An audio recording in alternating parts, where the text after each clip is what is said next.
आखिर इतनी सारी मिठाइयाँ हमने खरीदी क्यों? तो गाइज़ हमने परचेज़ की है न्यू बाइक और हमें करानी थी उसकी पूजा। बेसिकली पूजा हम घर पे भी कर सकते थे, बट हमारा था कि हम जाते हैं मंदिर और हम मंदिर पे पूजा करा के आएंगे। तो मैं और मेरा भाई हम दोनों चले गए थे साथ में।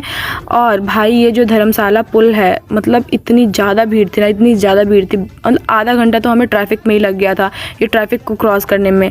और हमें वहाँ से दीदी को भी पिक करना था क्योंकि दीदी का ऑफिस वहीं पे है। तो हमने उसको पिक किया और हम चले गए मंदिर। गाइज़ मैं आपको बताती हूँ कि मैं 4 साल से गोरखपुर में हूँ, बट मतलब कहते हैं ना कि जब बुलावा आता है तभी तुम वहाँ जा सकते हो। तो मैं 4 साल से उसी रास्ते कॉलेज भी जाती थी, बट कभी मतलब जाने का ऐसा मौका ही नहीं मिला। और उस दिन मैं पहली बार मतलब उस मंदिर में, मैं उस मंदिर के से ही जाती थी, बट कोई बात नहीं। और यहाँ पे पंडित जी बाइक की पूजा वूजा करने लगे थे। फिर मैंने भाई को याद दिलाया कि भाई तूने हेलमेट नहीं निकाला, तू हेलमेट तो निकाल ले, पंडित जी तेरे को भी टीका लगाएंगे।